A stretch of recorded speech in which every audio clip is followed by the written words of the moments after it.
மாசம் ரூ. 4,00,000 செலவு பண்றவங்க எப்படி இருப்பாங்கன்னு நினைக்கிறீங்க? இதுல என் ஆஃபீஸ்ல டைரக்டர் பொசிஷன்ல ஒருத்தர் இருக்காரு.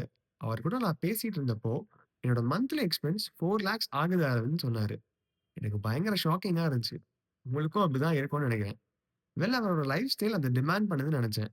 காஸ்ட்லி கார்ஸ், காஸ்ட்லி வாட்சஸ் இந்த மாரி ரொம்ப எக்ஸ்பென்சிவா ஸ்பெண்ட் பண்ணுவாருன்னு நெனச்சேன்.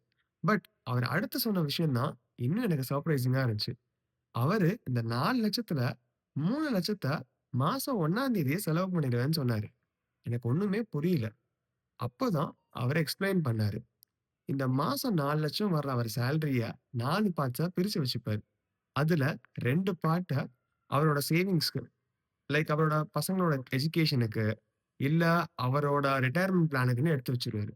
இந்த ஒரு பார்ட் அந்த 1,00,000 இன்வெஸ்ட்மென்ட் பண்ணுவாரு. ஸோ ஃபியூச்சர்ல அவர் ஏதாவது பிசினஸ் ஆரம்பிக்கணும். அந்த மாரி ஐடியாஸ் இருந்துச்சுன்னா, அதுக்கு ஒதுக்கி வச்சுப்பாரு. மிச்சம் இருக்க அந்த ஒரு பார்ட்டான 1,00,000 தான் அவரோட டெய்லி எக்ஸ்பென்ஸ்க்கு அவர் யூஸ் பண்ணிப்பாரு. இங்க 4,00,000ன்ற விஷயத்த இப்ப மறந்துருங்க. உங்க சேலரி 4,00,000மோ, 40,000மோ, 10,000மோ எதுவா வேணா இருக்கலாம். ஆனா, இந்த சேவிங்ஸ், இன்வெஸ்ட்மென்ட் அதுக்கப்புறம் உங்களோட எக்ஸ்பெண்டிச்சர் இந்த மைண்ட் செட் நல்லா இருக்குல்ல, புடிச்சிருந்தா உங்க லைஃப்லயும் அப்ளை பண்ணி பாருங்க.